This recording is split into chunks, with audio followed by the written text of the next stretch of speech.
visiting one of southern Arizona's economic drivers, Fort Huachuca. We have a lot of young men and women that are very passionate about becoming intelligence professionals. Its role in shaping the Army's future. Once they have their legs under them, they're looked at as subject matter experts. And how the rest of Arizona's economy is boosted by the military. That money gets spent and respent and respent. Hello and welcome to Arizona 360. I'm Lorraine Rivera. Thank you for joining us.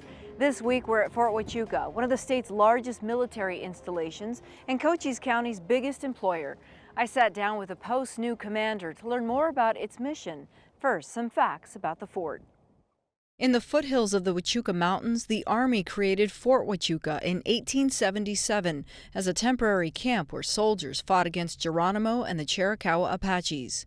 Growing over the decades, today Fort Huachuca spans more than 70,000 acres, encompasses nearly 1,000 square miles of restricted airspace, and employs more than 13,000 people. Its specialties include intelligence training and development. 0211. Major General Laura Potter leads that charge, a two-star general who assumed command this summer of Fort Huachuca and the U.S. Army Intelligence Center of Excellence. So, Major General, this is your third stint at Fort Huachuca in your military career. It is. I first came through the gates of Buffalo Soldier Gate back in 1989 in August as a brand new second lieutenant, came here for my basic course, and then returned in 1994 for what we now call the Captain's Career Course. Major General Potter tells me Fort Huachuca's future involves continuing to train the next generation of intelligence leaders and develop the Army's future intelligence force. You know, our Army is modernizing to support what we call multi-domain operations, and that's the idea of how will we create young men and women who are trained to fight any peer or near-peer adversary that our Army could have to face. And so what is really exhilarating out here is that we take these young men and women, we have a phenomenal crew of drill sergeants that lead them, we have wonderful instructors, both military and civilian, and they really take these young men and women and turn them into intel professionals. Politically, there are oftentimes some uncertainties with the future of funding for the Department of Defense. You're the leader of Fort Huachuca. How do you manage those things knowing that you still have a job to do here? So I think we start by ensuring that we understand all of the requirements that we have to conduct our various missions and what that's going to cost, articulating that up through our various headquarters, because we have so many different tenant organizations that they're all articulating that up to their headquarters, and then working with headquarters Department of the Army to make sure they understand what we need to be funded to do the mission and what risks we accept if we're not going to be funded. And this is why we like it when we have a budget that is passed every year by Congress. We can continue to operate under continuing resolutions, but those come with some restrictions. So we're always hopeful that Congress is going to pass a budget so that we can move out on what we call the year of execution of that budget. And to be clear, when these conversations come up in the press, many of us are watching and wondering what becomes of Fort Huachuca, what becomes of Sierra Vista. It's a constant here in this community, though. It's not in any sort of danger. I don't see Fort Huachuca in any sort of danger whatsoever. First of all, as I mentioned, there's some very important strategic missions that are out here that Fort Huachuca is uniquely suited to support. So I don't ever see it at risk. We're always mindful to tell our great story and make sure that everyone does understand what we have out here. So I think that's an important part of our role here. All the leaders in the community is getting that word out. News about the post hasn't always been positive. Last year, a study commissioned by the Department of Defense determined Army women face the highest risk of sexual assault at Fort Huachuca. The overall findings into sexual assault and harassment in the military were based on data collected in 2014, and they helped push the issue to the military's forefront. We have increased our training on not only response, but on awareness and prevention and things that will help young men and women understand the signs and understand what good and bad behavior is and what they might do to be able to intervene and act and prevent something from happening. We also have a couple unique things that I'm very proud of here on Fort Huachuca. We have a very creative young non-commissioned officer who stood up a sharp escape room where she brings, just like you'd see an escape room out in the private sector, you know, she brings folks in to train in that escape room, and it's a very creative way to get them to be interactive and understand what the sexual assault prevention program affords them, who the various players are in that program, and what to do if something happens, and what the reporting channels are. And then we also have a program that we call SASH, and this is where we have a peer-to-peer capability among our students, and we find that grassroots peer-to-peer communication has really helped us prevent bad behavior. Have programs like that helped change the climate in the military for women? I think they have, and I think the women that I have talked to feel confident that there is a program. They know how to report it. We have restricted and unrestricted reporting, and I think the Army is really, really working hard to make sure that young men and women are confident that if there is an incident, there's a mechanism for them to report it.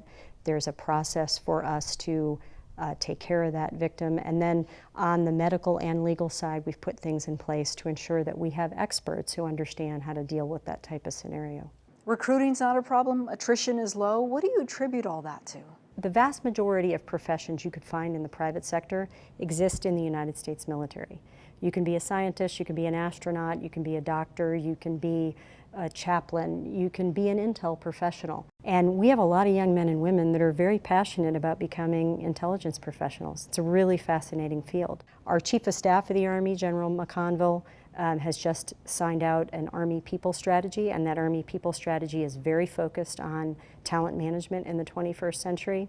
And to do that, we have to have a way to encourage these young men and women to take on the fact that this is their career and they need to have a say in how they're going to move about that career, and we need to mentor them. While at the fort, we saw how young soldiers are being prepared for the field.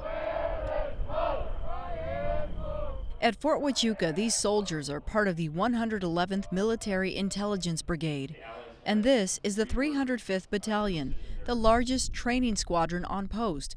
It's one of the first stops for men and women fresh out of boot camp. On your feet! You're done! Let's go! For about 80 days, Site Maverick serves as a temporary home and full-time schoolhouse, an environment designed to prepare soldiers for the battlefield. It's under the leadership of Lieutenant Colonel T.J. Fearnow.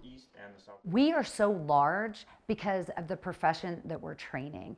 The Army has a requirement for a large number of 35 Foxes, and that is our all-source intel analysts. Those are the guys that are looking all the different information and putting that together and providing that to a commander. Here, soldiers learn to become subject matter experts, disseminating information, piecing it together, and then briefing battalion leadership. And then on the 24th of February, Urban Brown was forced to retreat. In this simulation, Captain Aaron Reibel listens to a presentation by Specialist Austin Olson. Captain Reibel is analyzing the soldiers' confidence, language, delivery, and knowledge of the subject. Why was armor in support of infantry prior to this? The Americans partially due to... Every presentation is serious business because in a combat environment, the decision that a commander will make will determine potentially the effects of the overall battle. And so the ramifications are super serious. I mean, they could be the difference between the loss of U.S. forces, of U.S. lives, or the defeat of an enemy force. So while the students here are extremely young, they're just entering this profession. At the end of the day, once they have their legs under them, they're looked at as subject matter experts. Specialist Olson has been in the military for 4 years. Critiques from officers are welcome as he transitions from reserves to active duty. We hear a lot about how this is something larger than yourself. Is that true, or is it just a slogan? Yeah, when you're lower enlisted, like people like me, you don't really see the big picture until you start working with your officers and your first sergeants and your higher enlisted, your senior NCOs. You start to see the bigger picture, and especially when you get older, you definitely see the bigger picture, and it all starts to make sense. What's a day like for one of your soldiers in this battalion?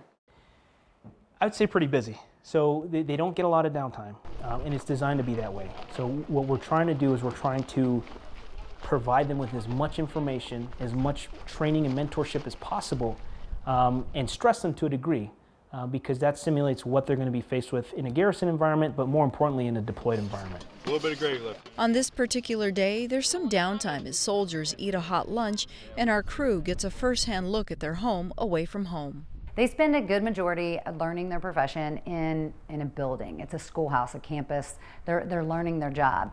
Well, now we need to put them under a little bit more stress and so that they can see what it's going to be like. So we bring them out here to the field. Now, on top of doing your job, battle tracking, and dealing with everything that you've learned in the classroom, we introduce the austere environment. But it simulates that environment, that field training environment, even combat environment that they may be exposed to as soon as they leave here. Come on, you two, let's go! This is not for the faint of heart, and the practices here are designed specifically for that reason.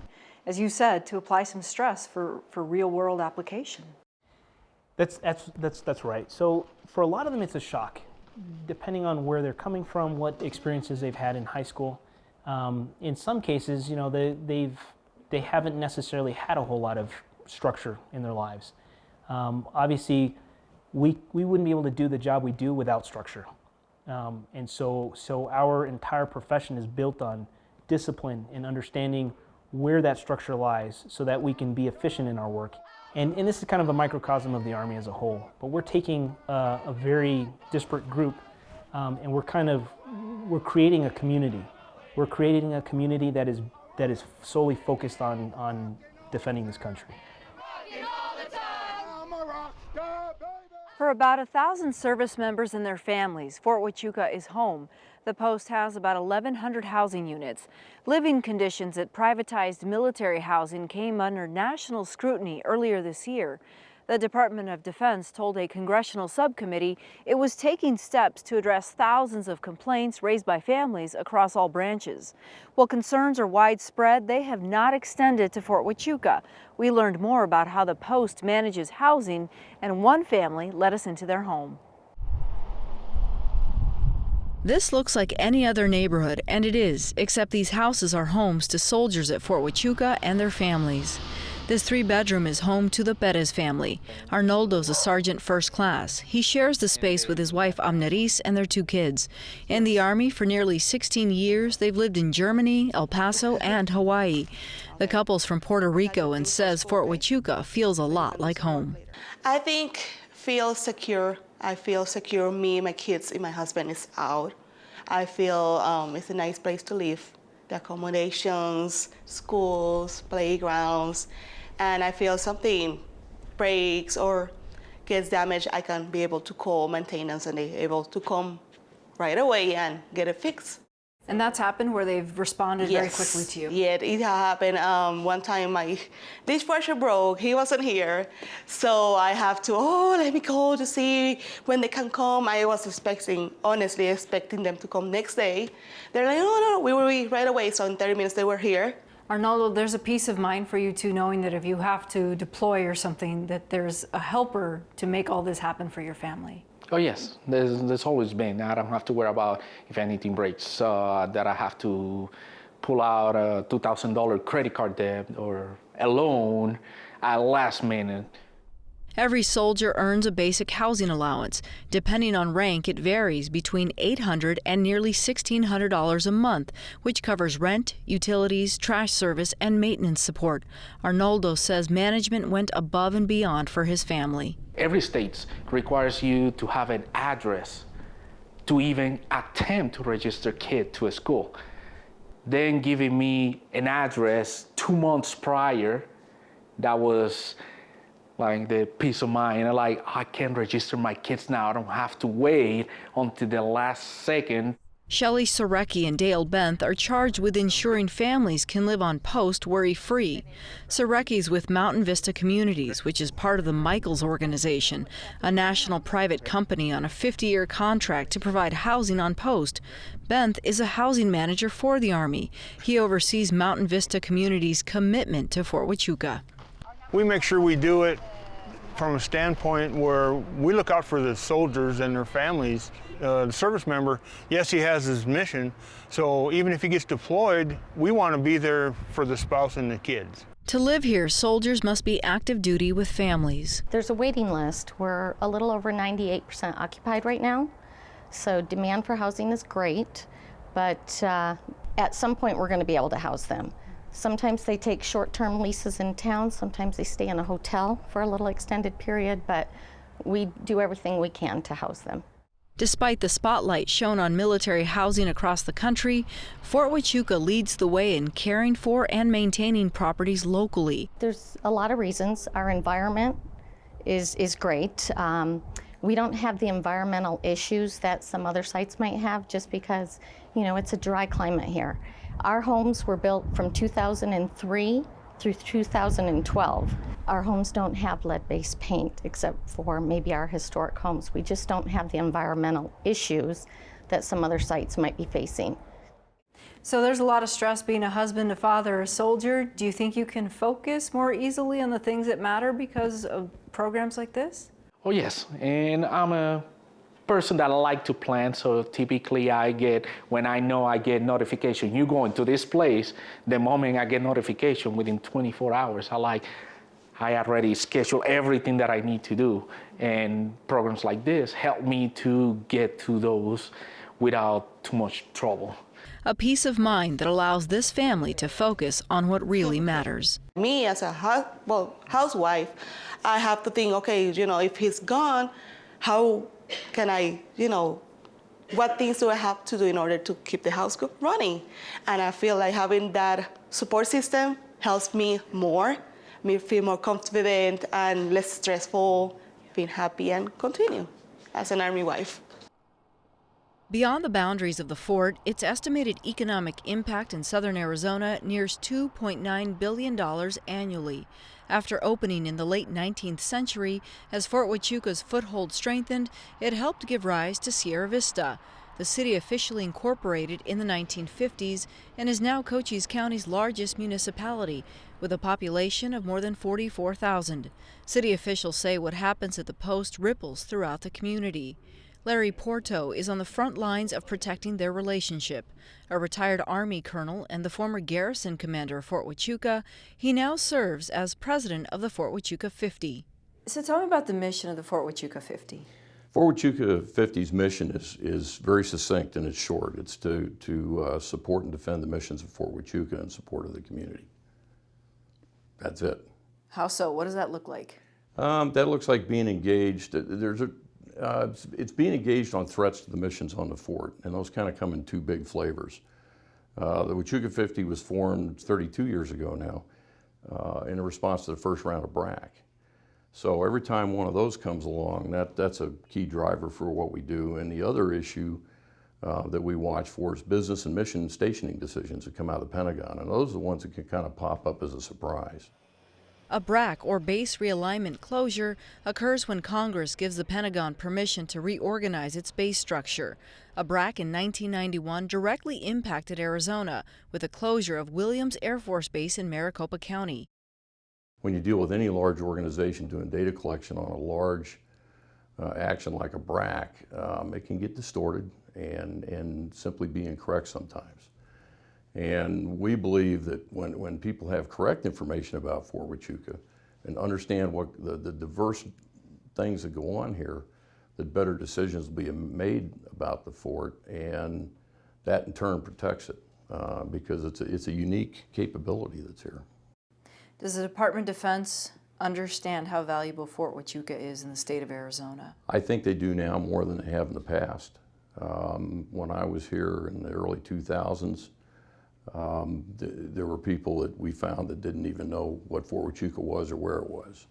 And I think it's more on people's lips now. There's a lot of best practices and firsts that have come out of this fort over the years. This year, the Pentagon recognized Fort Huachuca with a Community Partnership Award, just one of 10 military installations to receive the honor.